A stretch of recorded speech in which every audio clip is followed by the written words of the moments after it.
Hey, what's up, everyone? Welcome back to the Real Heroes Show. Nick here with you as always. And with me is none other than Mr. Austin Carlisle, guest. It's been on the show a few times before. Yes, I believe this is number Four? four. Yeah. Number four. We've covered some DC and Marvel stuff. Yes. So we're here to talk about episode 5 from Hawkeye premiering on Disney Plus, entitled Ronin. There will be spoilers. Yes. Go watch the video and come back here if you haven't seen it. Ignore all those other reviews out there on YouTube because they're just not going to be as fun and enticing as our conversation is about to be. Yes, 100%.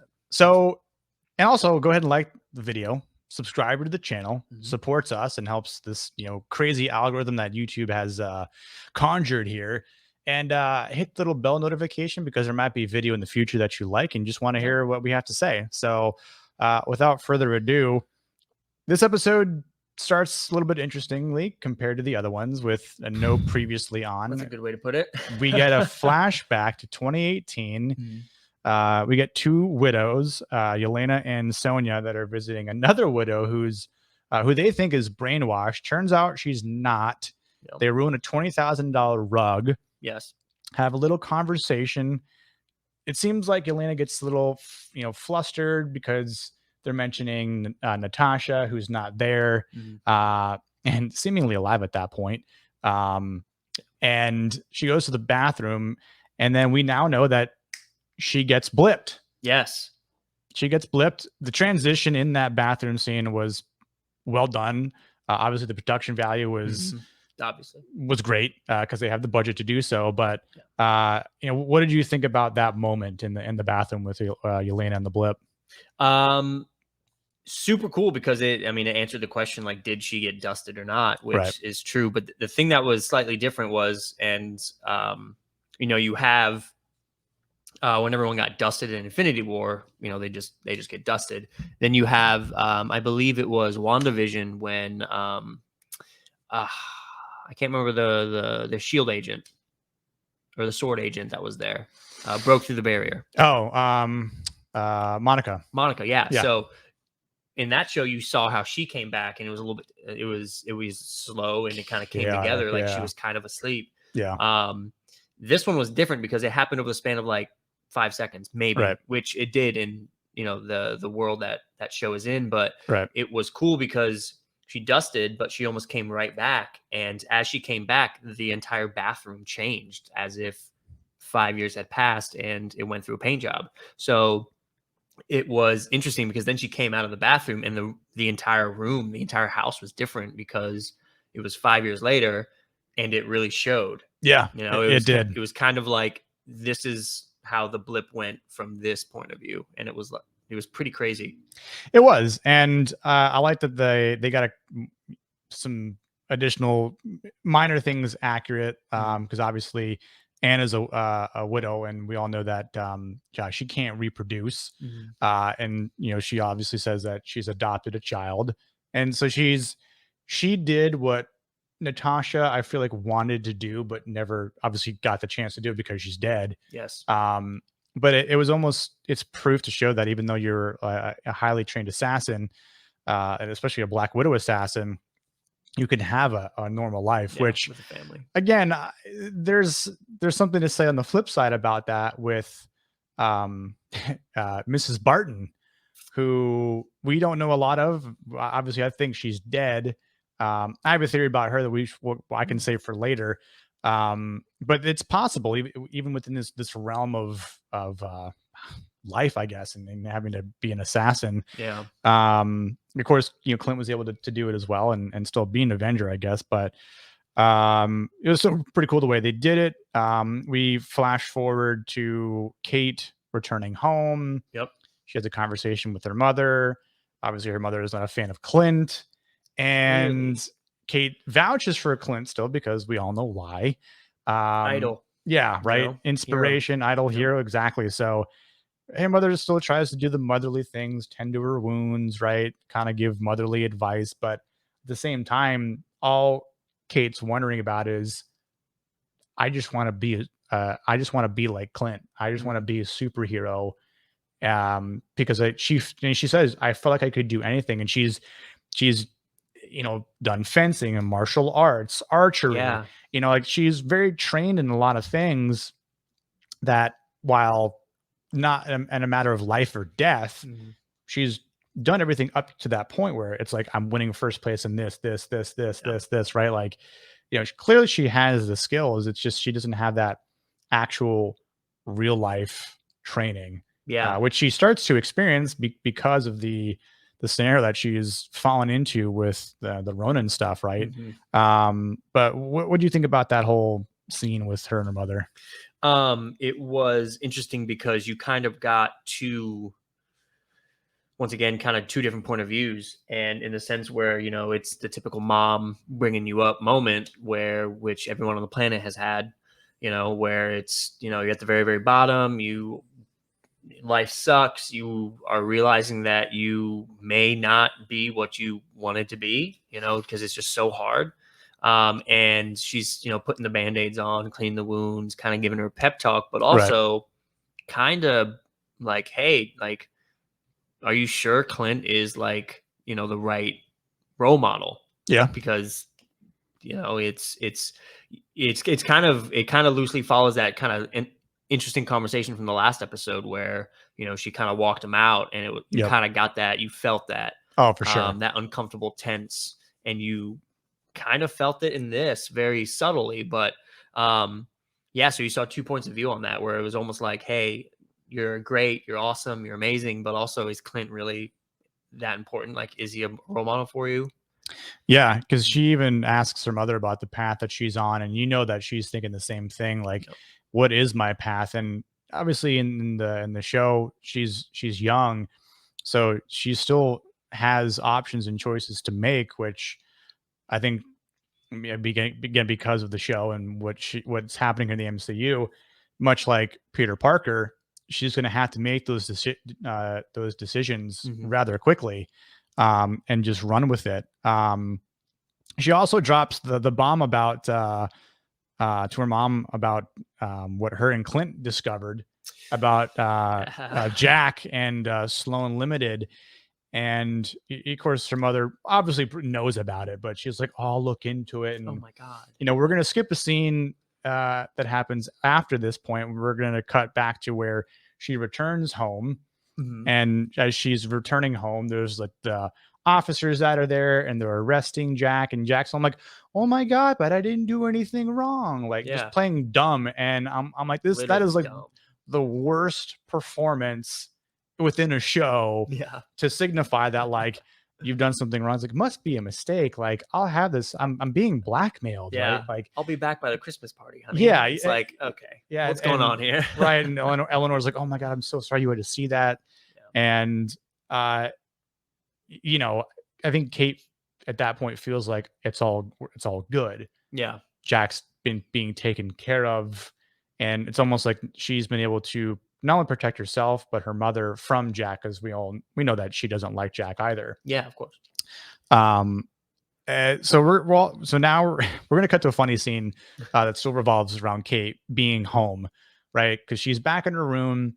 She looks at the crossbow, her first crossbow, and there's like some music that, again, builds inspiration, and then she just starts, bombing Clint repeatedly with phone calls, which was hilarious. And that definitely progresses, like, where it's like, "I'll find you, Clint Barton," like, like, just, it was great. I love their chemistry, and Awesome.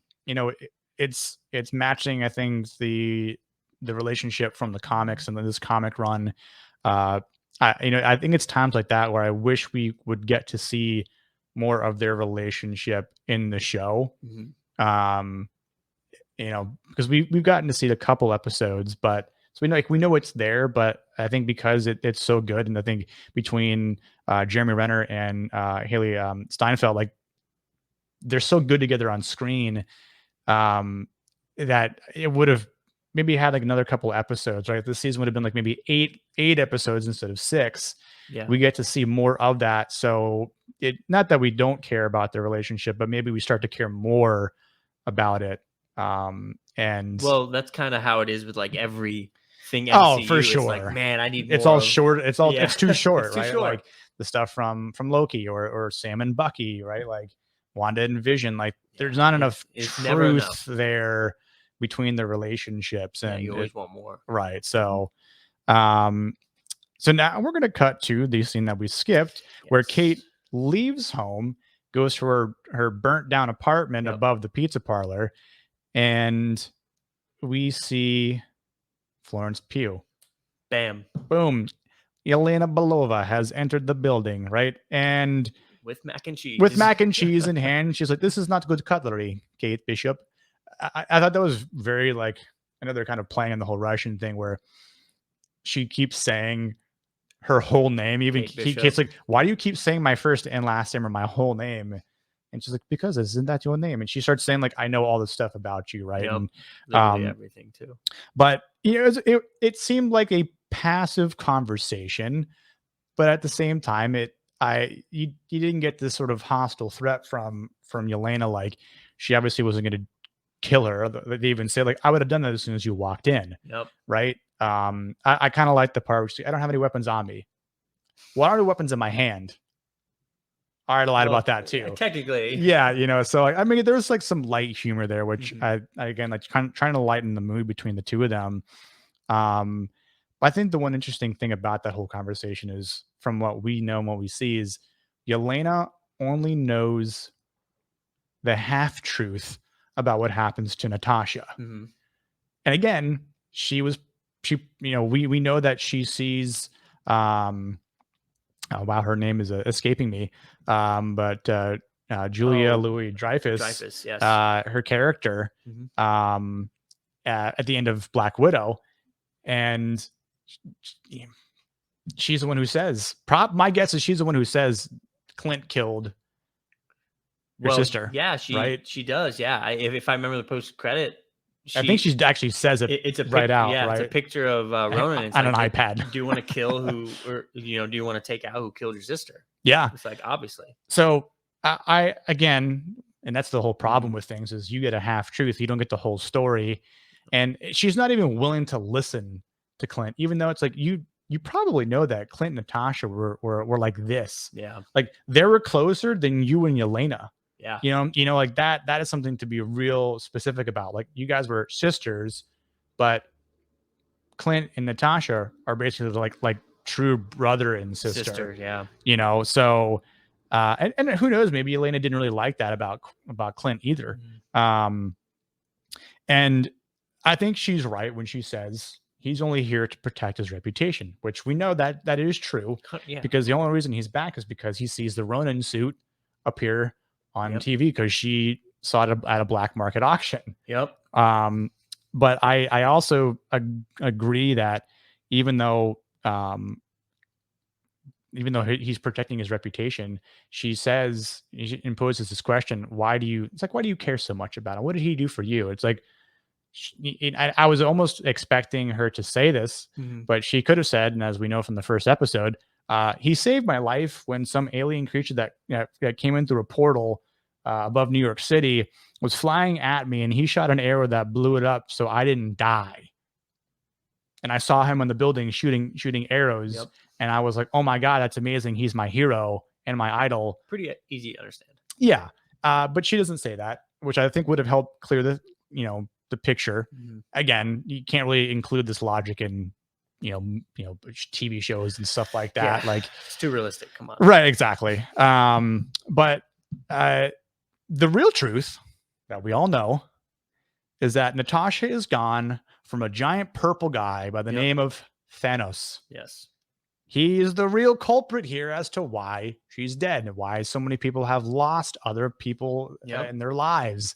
The sacrifices that have been made, literally a sacrifice that Natasha did herself. And that's the other thing. Clint wanted to be the sacrifice. He wanted to be the one to do it. She's like, "No, you have a family." Again, when the whole truth isn't known, and you miss out on. When you really think about it, Clint's the only one that knows, like, technically, maybe in detail, about hey, I watched my best friend literally fall to her death to save the universe. Because you can't ask Steve, can't ask Tony, can't ask Thor, can't really ask Bruce either. Yeah, like you could, but not in this moment, right? Like, Clint's not going to go. Yeah, go ask Bruce Banner, Elena. Yeah. Elena's not going to go and find Bruce Banner, because even if she tried to, I think that could possibly trigger Hulk, Yeah. and then Hulk smash Elena, Yeah. real quick, real easy. Something else that can't really go on without mention was during this whole scene while they're just having a conversation over a pot of macaroni and hot sauce. Yeah, she like doused like the Yeah. freaking sriracha in there, and I'm like, Yeah, crazy.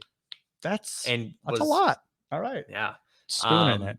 she kind of hits her with this is what I want to do. It's my first time in New York City. I want to go see the new and improved Statue of Liberty. Yeah. Which is a huge important I'm assuming reference to a big weekend ahead of us. I think so as well. So that'll be interesting. Absolutely. And then we get the other information that Kate learns that Yelena was hired, and it's like, you were hired, and it's something that Kate says to her that sparks this thought in Yelena's head. She says, ask yourself what kind of person hired you. Yep. Right. And she kind of sits back, and Yelena says something. And then she gets up and, says, don't get in my way next time. And then just pieces out backwards out of a window, like, grappling hook thing. Gracefully, I may add. Yeah. Too. just flat back out, and I'm like, oh, wow. Okay, cool. Sweet, yeah. But yeah, I thought that was sort of interesting where Kate was able to get in her head. So it's not like Yelena is completely gone or set in this mindset of like, I don't care what you say. I have a job to do. I'm going to assassinate whoever I need to assassinate. And that's that. Yeah. She's like, you know what? You're right, because maybe Clint is a good guy, or maybe he has some good facets to him. And then we'll get to that part in a second, because we're going to hop on over to Kazi and Maya Lopez, who are Kazi's helping Maya recover from her arrow wound. Yep. And they're talking in sign language about like, enough is enough. Like, once Ronin is dead, that's it. It's getting too dangerous, and we see a little arrow come through the glass of the the truck, the bros truck. Listening to Run DMC about being I can't remember what it was verbatimly, but that was Run DMC tracksuits. Yes. Yep. Yeah. And again, that's like some great humor that they have, that they again picked from the comics, which is great. There's a little note in there. He's like, but I'm not Maya. It's like, well, no shit, bro. So we know that Maya gets the message because they're in this, they're at the car lot or garage lot area where all the the tracksuit guys are, and we got Kazi with the sniper perched up. The car lot. Yep. Car lot, yeah. Fat Man's. Yes. Which I thought was awesome. Yeah. And Ronin obviously comes out of the shadows, knocks him out, takes out all the guards with ease. Yeah. Which I'm like, which was cool he's still got it. Yeah. I'm like, he's still got it. Like, even though he's kind of getting washed up a bit, and which I don't blame him, because he's been through some shit, and he obviously is losing his hearing and can't move like he used to. But that fight was pretty dope between Ronin and Maya. Like, she held her ground exactly, like really well. It wasn't until the end where she got, knocked down, and she's thinking that he's gonna kill her. But he starts signing, and that's when I really like the way they showed perspective from Maya. Like, obviously, being deaf and like reading deaf, and only kind of reading parts or most of the words from lip reading, and then he's obviously like doing sign language at the same time, or for most of it, not totally at the same time. But it's what he says is stay away from me and my family, right? And then I was here the night your father was murdered, and there was an informant that night. And she's like, no, you're lying. And he's like, no, your boss, Mm-hmm. you know, yeah. And she gets pissed, does a nice move, Oh yeah. and almost kills him Yep. until Kate literally saves The day or the night, whatever. night. Yeah, his life. Yep. And then, I thought it was kind of interesting too, because Kate's are, perched up with an arrow ready to go. And Maya's like, I don't want none of that smoke because she shot me the last time. It hurt. I'm out of here. Peace. Peace. And then just dips. But she looks and Clint's already gone. Yep. Right. Talk about pulling a Batman. Yeah. Even though he looks like Scorpion. But whatever. We can move past it. But I thought, the next scene between Kazi and Maya was also very interesting, because I think we all know who the informant is. Mr. Kazi. Mr. Kazi himself. Yeah, because she's like, where were you that night? My father was murdered. And he's like, what do you mean? He's like, I never got the call. And like, you're like his second, you're like the second guy, right? Second seat, second chair, whatever. And of course he's like, where is this coming from? And she's like, never mind. But I think she's trying to go find answers. And I think this is what's going to deter her from this sort of life, and working for Uncle. Yep. And which I think parallels the comics of where she fought and went against Daredevil, which has been swapped over to Hawkeye and Ronin. And at one point she leaves this villain mafia sort of syndicate, yeah, and lifestyle, and eventually teams up with Daredevil, and she teams up with some other heroes as well, but I know that's important, at least for now. But in the car ride between Kate and Clint, Kate informs him that, hey, so remember that girl that ambushed us in the building? Yeah, I met her, and she's Natasha's sister. And he's like, Elena? Yep.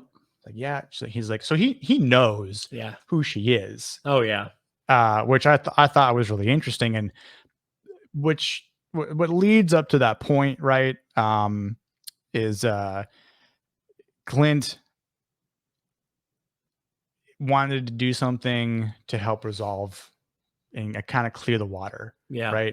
And he goes before the New York City Memorial, which I thought was really cool that they had that, because you can see, the 6 Avengers there, and he takes his hearing aid out and just talks to Natasha almost like it's a prayer. Yeah. But what did you think about? I mean, the scene before that, or just even what Clint was doing in this scenario?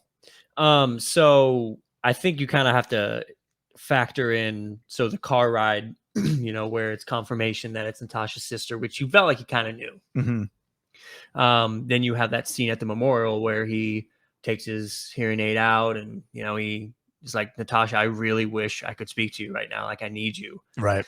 He basically is like, literally praying to her about what his situation is. And then he finishes it with like, I'm also sorry for what I'm about to do. Right. And then pulls his hood up, walks away. And then you have a scene where I believe it directly follows, but Clint calls his wife. Yes. And he's like, hey, I know I keep saying I'm going to come home, but this just keeps getting bigger and bigger and bigger. Yep. She starts to pick up on everything and know how serious it is. And he basically is like, I've got to end this tonight or it's going to get worse. And the big man's going to get involved. And I do not want that, which we want, obviously. Of course. But and she's almost like, you didn't call for permission.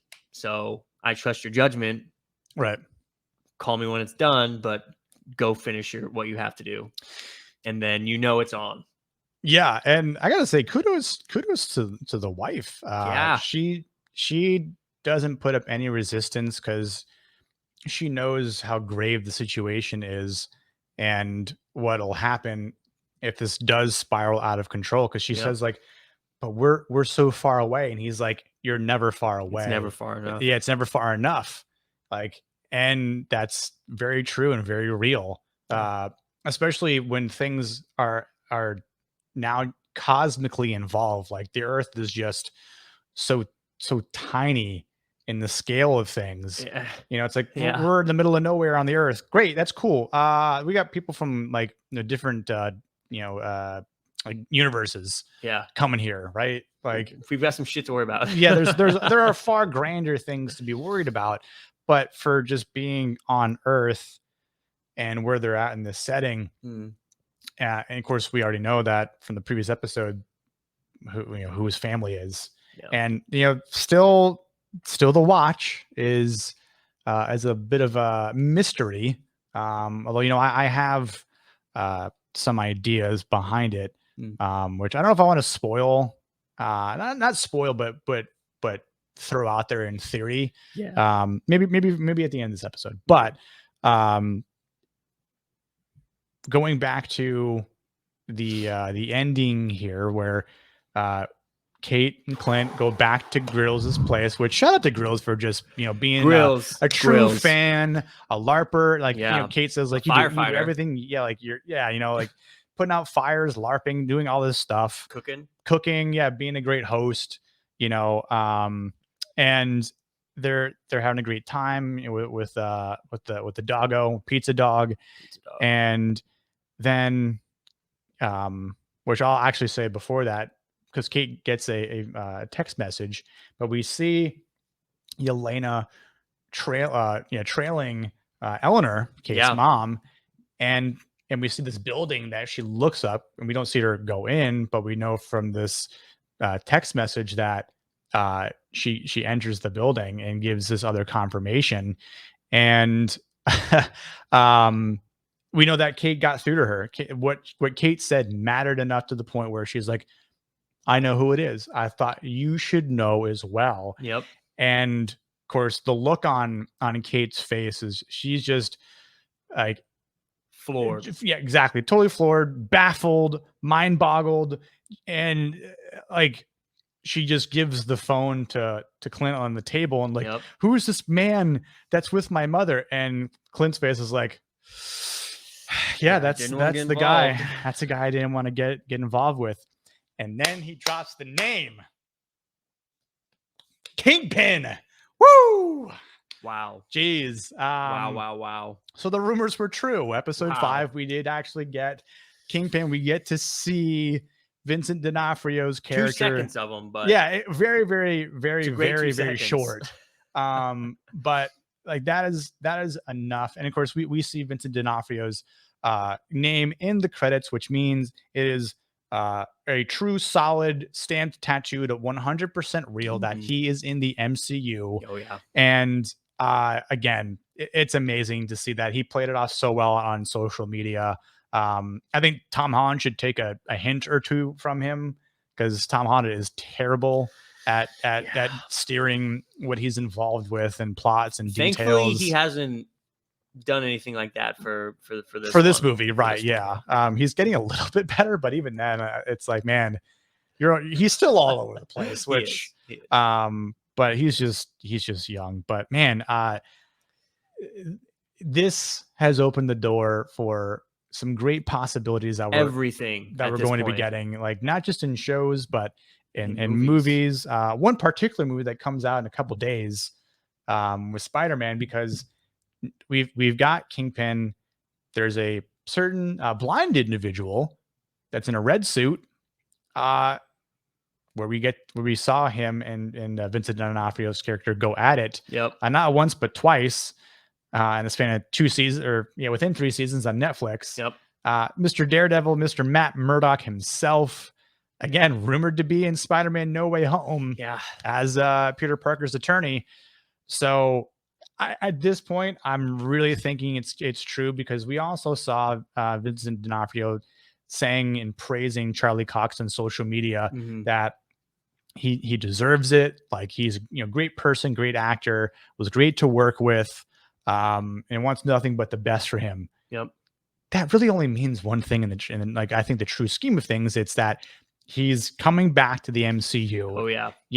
And again, great job for both of them, and any well kept secrets to this point, because again, there is a sliver of a chance it's not true. But I think at this point, again, because of this episode of Hawkeye, it does kind of narrow the sight a little bit, right? Yeah, like there, we have a better chance of being right than being wrong at this point. Yeah, and it was just it was something everyone wanted. Even someone who, like me, I know I will be judged for this, but I never finished the Daredevil Netflix show, so I know. Shame. Yes, I know that it is very, very bad, but I know how great he did in it, and he's a fantastic actor anyway. So to see him, even if it is just this picture, just to see him officially named by Clint Martin in the MCU, but also to see that picture, it's official.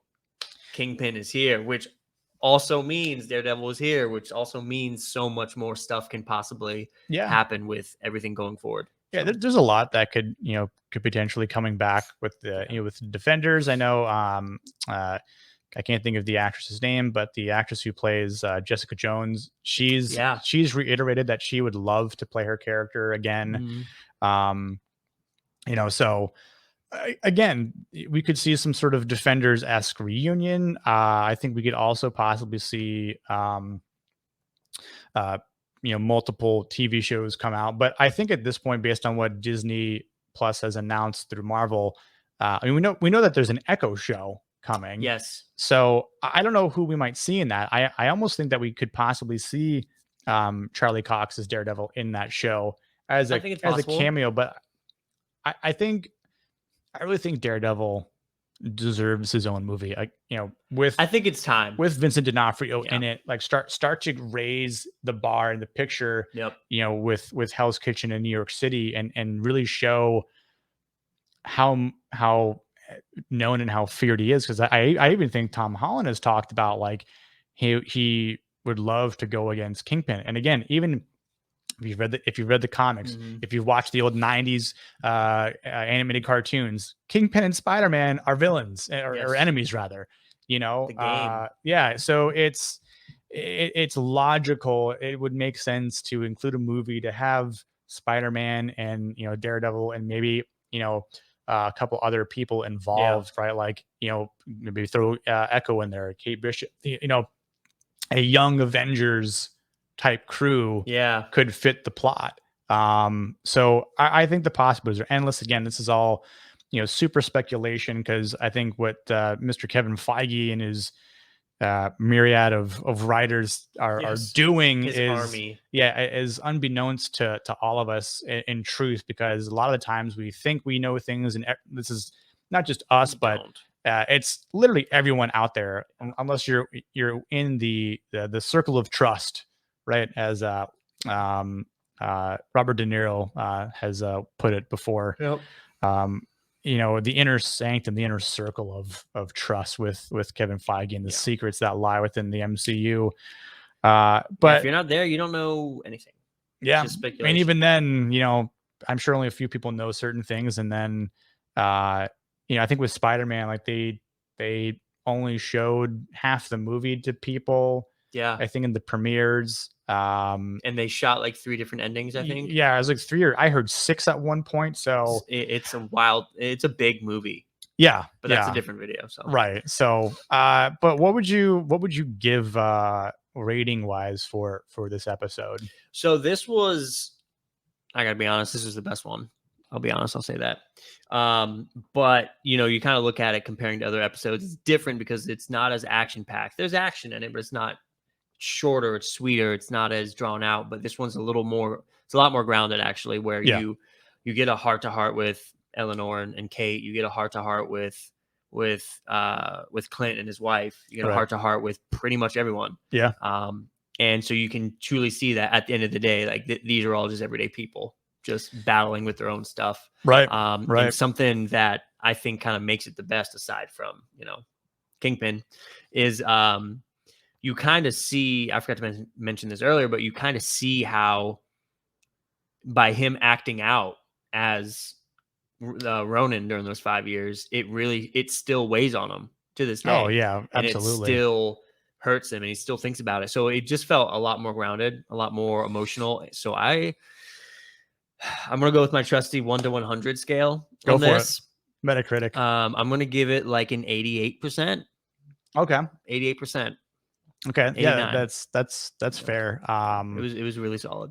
Yeah, I agree. I think between the effect that Ronan uh had, because even Yelena reiterates, do you have any idea of how many people he killed?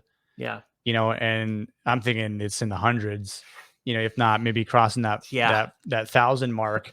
And Clint's thinking about that the entire time, Mm. and he's got to live with it. It's not, he didn't get blipped, Yep. so You had to live with that. everything, he has a bunch of baggage on his shoulders, and he wants nothing else just than to be sure that it's all done and his past won't catch up to him. He just wants to be a normal guy. Yeah, he just wants to be a family man. Yeah. And truly retire, which Truly. he He can't seem to do. yeah, He's been and trying to retire since what, 2012, 2013 maybe? yeah, about that. After Like, Avengers? after Age of Ultron, Or I Age of think. Ultron, yeah, so what, 2015? Yeah, he's been trying Yeah. to retire for a minute. So, but yeah, What about I you? think, I was initially thinking of like a 9, because of everything, the characters, the plot, the relationships, more of Florence Pugh with Yelena, Yes, love the dynamic. and of course just getting the true confirmation that Kingpin has arrived. It's big. And I who knows what the finale is going to behold. I don't know if we're gonna get more about the Watch. I don't know if Clint's gonna die. How heavy it's going to be, or if It'll be interesting. yeah. It'll be a So nice week. yeah, I feel like the 8.8, 8.999 So route, 88 to 90 on a scale from okay. 0 to 100 is right around where I was initially leaning to. And again, Yeah. I think the finale does have room and an opportunity to surpass that. It just depends on how long it is. Yeah. Because at least this episode was longer than the previous week. Yeah, this one felt pretty long actually. I don't know what the runtime was. I think it was 44 minutes, but you take away the absurdly long credits, and we're probably talking like maybe 38, 39 minutes of actual runtime. Which again, I'd love an hour finale.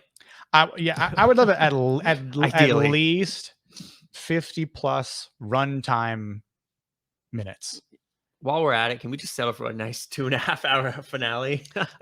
Yeah, just give us more. It's just so I don't know. It's such an awesome time to be like an MCU fan, because it's just at this point with Disney Plus shows and movies, the opportunities are endless for what we're going to see, and I think each episode of each show that we get proves that, on top of the movies that we're getting. So it's just a nonstop stream of content that's just awesome if you're a huge fan. So that, and I think there's potential for there to be a Hawkeye season 2, which if Clint lives after the finale, right? Hope so. Which I hope so too, and where he can truly retire and actually train Kate to be Hawkeye. That'd be cool. As Kate Bishop, and live out the Hawkeye name and do him proud. But I'm going to say a slight spoiler / speculation as to what this watch is and who it belongs to. I think it belongs to Clint's wife. I think she's supposed to, and obviously is dead. Like, no one knows that she's alive other than Nick Fury and Clint and her kids. That's why she's never been out in public. Yep. And where she's ever gone to is with Clint, or her kids have gone out, around the house or something like that. She never has gone anywhere. So I think whoever she is, she's dead. But at that point, I wonder if she was at any point in time Mockingbird, because in the comics, Clint was married to Mockingbird, and Mockingbird had some skills. Okay, I have never once thought of that. That is absolutely insane to think about, honestly. Because I think it was in previous episodes, she's on the phone with Clint and she starts speaking Russian, and I'm like, how does she know how to do that? Because Man, I need to pay better attention. I totally forgot about that. Man, Dude, that's crazy, actually. Again, like it could be that, or it could be that she was like, she might have been a widow as well. And that's maybe how, she defected way before Natasha did. But that's also maybe how Natasha and her might have been close. Yeah. I think it's one of those two things, but wow, there's more than meets the eye with her. There is now, that's for sure. Like, cause even I feel like I don't say a normal person, but for someone who would probably be afraid for Clint's life, like she's like, yeah, just do what you need to do, handle it. Right. Yeah. I trust you. Go for it. I feel like anyone who doesn't have those skills would probably be worried, like freaking out. You come home, like, who cares? We'll fight this together, sort of Please thing. Stop killing people. Yeah. You did all what they're saying can't be true, right? Like, there's no way you killed like hundreds of people, or come on, like, come on. She's so unfazed by it all. So I just don't know if they're gonna go with the whole Mockingbird route, but that'd be interesting. That'd be very interesting. Another reason to, I don't know, make the finale 2.5 hours. That'd be cool. Yeah. So if there is a 2.5 hour finale, or even an hour-long finale, we'll definitely be doing another review on it here in the Real Heroes Show. So absolutely. I think it's going to about do it for us. I think we've gone quite in depth for this episode. I think we've nerded out enough. Yeah. So we gave about minute for minute in terms of the damn episode, but worth it because we enjoyed it. And there's a lot to sort of take away from it. So we hope you guys did as well. Again, like, subscribe, bell for future notifications. If you have any comments, leave them in the comment section below. And until next time, we'll catch you guys on the next video. Peace.